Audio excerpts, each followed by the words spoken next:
జై శ్రీమన్నారాయణ. శ్రీమతే రామానుజాయ నమః. కృష్ణం వందే జగద్గురుం. వ్యాసాయ విష్ణురూపాయ వ్యాసరూపాయ విష్ణవే నమో వై బ్రహ్మనిధయే వాసిష్ఠాయ నమో నమః. భరద్వాజకులం బోధిం చంద్రం శ్రీపురుషోత్తమం వేదాంతో భయనితత్వాత్త జ్ఞానదం గురుమాశ్రయే. జై శ్రీమన్నారాయణ. శ్రీమతే రామానుజాయ నమః. కృష్ణం వందే జగద్గురుం. మనం శ్రీమద్ భాగవతంలో మనం 5 స్కందాలు అయినాయి. 6వ స్కందంలోకి 6వ అధ్యాయంలోకి వచ్చాం మనం. అంటే శ్రీమద్ భాగవతంలో తృతీయ స్కందంలో అధ్యాయం 6లో మొట్టమొదటి శ్లోకానికి వచ్చాం. ఇది ఏమిటి? విశ్వరూప సృష్టి.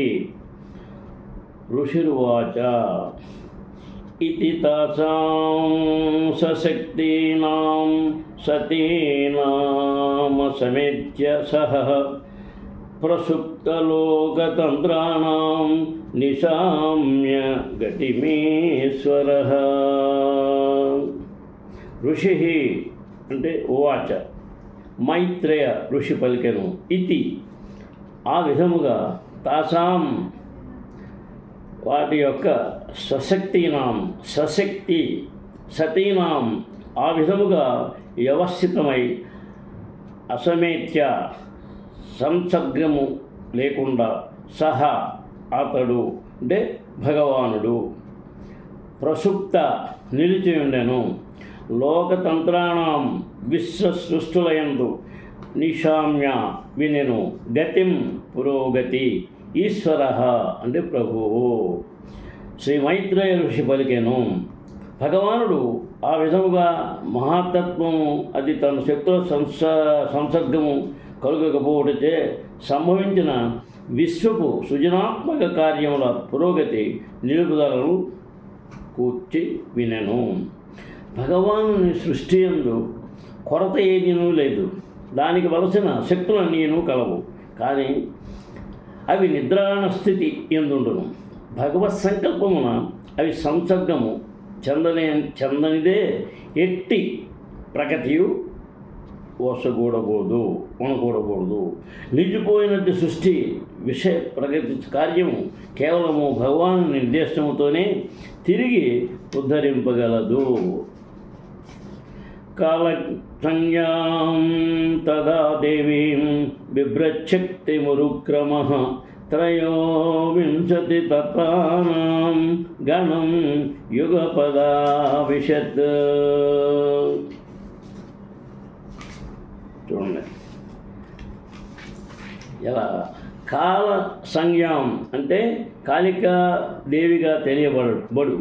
తదా ఆ సమయమున దేవీం దేవి బిభ్రత్ అంటే విధ్వంసకర శక్తి ఉరుక్రమ పరమశక్తివంతమగు త్రయ విశంతి 23 తత్వానాం తత్వముల యొక్క గుణం అంటే తత్వాల యొక్క గణం అన్నింటి యందు యుగపత్ ఏకకాలమున ఆ విషత్ ప్రవేశించను.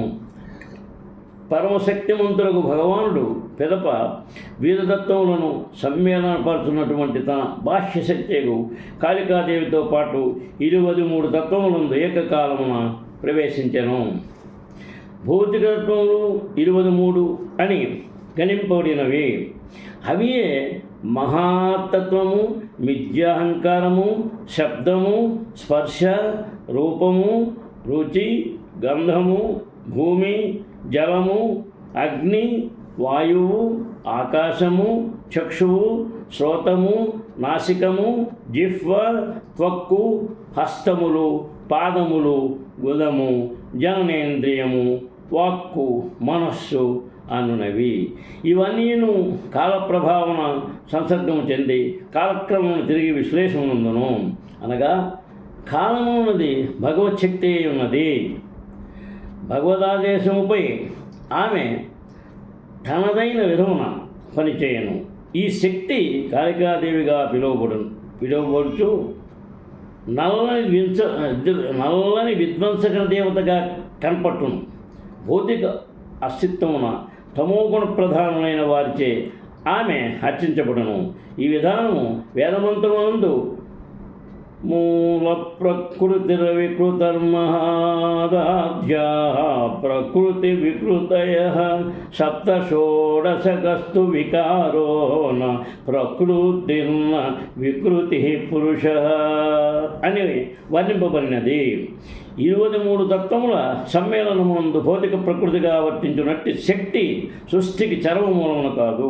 భగవానుడే ఆ తత్వములందు ప్రవేశించి కాళికాదేవిగా పిలువకుడు తన శక్తిని ప్రయోగించును. ఇతర వేదవాత్మీయములను ఇదే సిద్ధాంతం అంగీకరింపబడినది. ఈ విషయమున బ్రహ్మ సంహిత 5.3.5 యందు ఇట్లు తెలుపబడినది. ఏకోప్యసో రచయితుం జగదండకోటిం యచ్చక్తిరస్తి జగదండచయాయదంతః అండాంతరస్థపరమానుచయాంతరస్థం గోవిందం ఆదిపురుషం తమహం భజామి. ఆదిపురుషుడకు గోవిందుని నేను భజింతును. తన పాక్షిక ప్రధాన విస్తారము మహావిష్ణువు ద్వారా అతడు భౌతిక ప్రకృతి ఎందు ప్రవేశించును. పిదప ప్రతి విష్ణువునందు గర్భోదక సాయి విష్ణువుగా ప్రవేశించును. ఆ పిదప క్షీరోదక సాయి విష్ణువుగా కణగణములతో సహా సమస్త తత్వములలోనికి చేరును. విశ్వమునందు మరియు పరమాణువులందు రెండింటిలోనూ అట్టి ప్రకటములు అసంఖ్యాకములుగా ఉండును. అదే విధముగా భగవద్గీత 10.4.2 యందును ఇది ధృవపరబడినది. అథవా బహునైతేన కిజ్ఞాతేన తవార్జున విష్ణభ్యాహమిదం కృష్ణం ఏకాంశేన స్థితో జగత్ అని చెప్పుకున్న దానిలో భగవద్గీతలో అంటున్నారు. అది దీనికి ఉపమానం మనకి ఇస్తున్నారు. ఓ అర్జున, వివిధ రీతిలో వర్తించినటువంటి నా అసంఖ్యాక శక్తులను కూర్చి నీవు తెలుసుకోవలసిన అవసరం లేదు. ఆ పాక్షిక ప్రధాన విస్తారము పరమాత్ముడు ద్వారా విశ్వములు వాని సమస్త సత్వములు అనే భౌతిక సృష్టి యందు నేను ప్రవేశించును. ఆ విధముగా సృష్టి కార్యం కొనసాగును. భౌతిక ప్రకృతి యొక్క అద్భుత కర్మలన్నీను శ్రీకృష్ణ భగవానుని కారణమునే కొనగూడుతున్నవి. అనగా అతడే చరమ కారణము లేదా సమస్త కారణములకు పరమ కారణమై ఉన్నాడు. సోను ప్రవిష్టో భగవాన్ చేష్టారూపేణ తంగణం భిన్నం సంయోజయామాస సుప్తం కర్మ ప్రబోధయం సహా అనుప్రవిష్ట. ఆ విధముగా పిదప ప్రవేశించిన భగవానుడు చేష్టారూపేణ తన ప్రాతినిధ్యము కాళికాదేవి ద్వారా వారిని గణం జీవులందరినీ దేవతలతో సహా భిన్నం వేరువేరుగా సంయోజమాస కర్మను నింప నియుక్తులైరి. సుప్తం నిదురించుచు కర్మ ప్రబోధయం ఉత్తేజపరచుచు. ఆ విధముగా భగవానుడు తన శక్తితో వివిధ తత్వములందు ప్రవేశించినప్పుడు నిద్ర నుండి మేల్కాంచిన పిమ్మట మనుజుడు తన కర్మయందు నియుక్తులైనట్లుగా జీవులందరూ వివిధ కర్మలయందు ఉత్తేజితులైరి. సృష్టి యొక్క విలయము పిమ్మట ప్రతి జీవుడు చేతనారహిత స్థితి యందు నిలిచి ఆ విధముగా భౌతిక శక్తితో పాటు భగవాను యందు ప్రవేశించును. ఆ వ్యక్తిగత జీవులు అనంతకాలం నుండి బద్ధ జీవులై ఉన్నారు. కానీ తాము ముక్తులను కావించుకుని ముక్తాత్మకుటకు వారికి ప్రతి సృష్టి యందును అవకాశం అసుకుబడును. వేదజ్ఞానం యొక్క లాభమును పొంది తమకు దేవునితో గల సంబంధం ఏమిటనియు ఏ విధముగా తాము ముక్తులము కాగలమనియు అట్టి ముక్తి యందు చర్మలాభం ఏమిటనియు కనుగొట్టకు వారికి అవకాశం కలుగును. వేదముల యుక్తముకు అధ్యయనము ద్వారా మనుజుడు తన సహజ స్థితిని జ్ఞానమును బడసి ఆ విధముగా దివ్యముకు భగవత్ సేవను పొంది క్రమముగా ఆధ్యాత్మిక ఆకాశమునకు ఉద్ధరింపబడును. ఈ భౌతిక జగమున జీవులు తమ పూర్వపు నెరవేరని కోరికలను అనుసరించి వివిధ కర్మల యందు నెలకొందురు. దేహము నశించినంతనే జీవుడు సమస్తమును మర్చిపోయినను దయాపూర్ణుడకు భగవానుడు ఎల్లరి హృదయమునందు సాక్షిగా పరమాత్మ నిరూపణ నిలిచి ఉన్నవాడు. అతనిని జాగృతపరచి పూర్వపు కోరికలను గుర్తు చేయను. ఆ విధముగా జీవుడు తనను సారము తదుపరి జన్మమున వర్తించుటను ఆరంభించును. దృష్టికి అగోచరముగా ఈ మార్గదర్శనమే గతి అనుచు వర్ణింపబడుచుండును. ఇతడు ప్రకృతి యందు తన భౌతిక బంధమును కొనసాగించుదనని వివేకవంతుడైన వాడు ఎరుగజాలును. సృష్టి యొక్క పాక్షిక లేదా పూర్ణ నిలయం పిమ్మట జీవుని అచేతన సుషుప్తావస్థ జీవనపు చివరి పరిస్థితి అనుచు కొందరు అల్పజ్ఞతవేత్తలచే తప్పుగా భావింపడును. భౌతిక దేహు విలయము పిమ్మట జీవుడు కొలది మాసములే అచేతన స్థితి ఎందుండును. కానీ భౌతిక సృష్టి యొక్క సంపూర్ణ విలయానంతరము అతడు కోట్లాది సంవత్సరములు అచేతనముగా నుండును. అయినను సృష్టి కార్యము మరలా జరిగినంతట భగవానుడిచే అతడు తన కర్మకు జాగ్రత్త పొరపడును. జీవుడు నిత్యుడు కర్మల ద్వారా ప్రకటమయ్యేది. జాగృత చేతనావస్థ అతని సహజీవన స్థితి. మెలకుగానున్న స్థితి యందు అతడు కర్మను వర్ణించుటను ఆపలేడు. తత్కారణమున తన వైవిధ్య పూర్ణ కోరికలను అనుసరించి అతడు కర్మను వర్ణించుచుండును. కోరికలను శ్రీకృష్ణ భగవానుని దివ్య సేవయందు అభ్యాసపరచినప్పుడు అతని జీవితము పూర్ణము కాగలదు. అంతటా నిత్యముగు జాగృత జీవనమును అనుభవించుటకు అతడు ఆధ్యాత్మిక ఆకాశమును చేరగలడు. ప్రబుద్ధ కర్మ దైవేన త్రయోవింశతికో గణః ప్రేరితో జనయ స్వాభిర్మాత్రాభిరధిపూరుషం.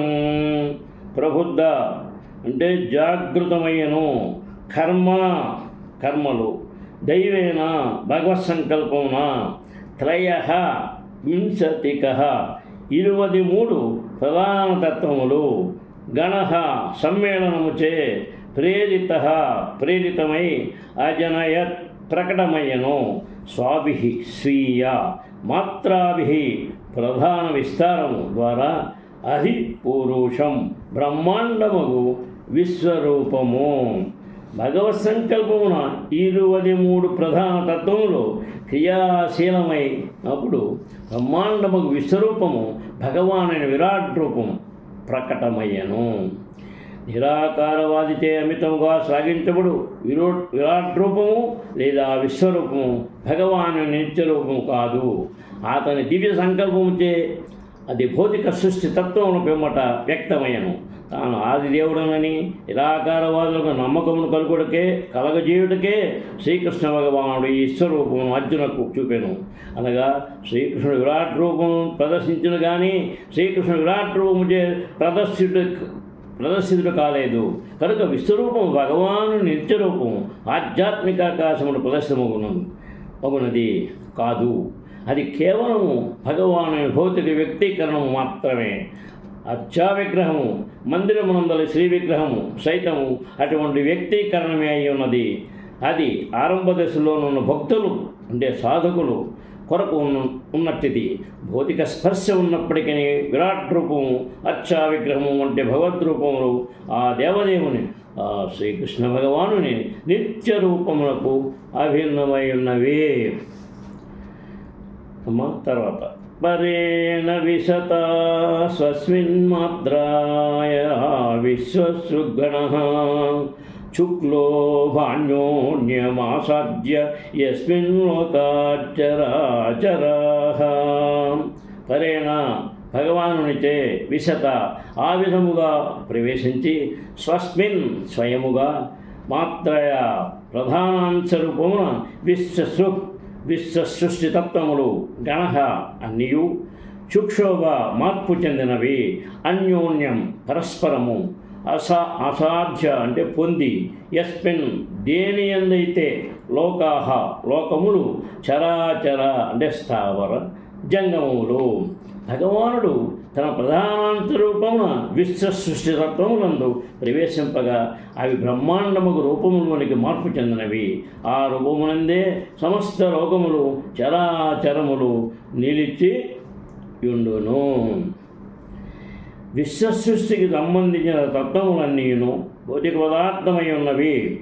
భగవానుడు తన ప్రధానాంత రూపమున వాని యందు ప్రవేశింపనిదే అవి తన పరిమాణమును పెంచుకొనజాలవు.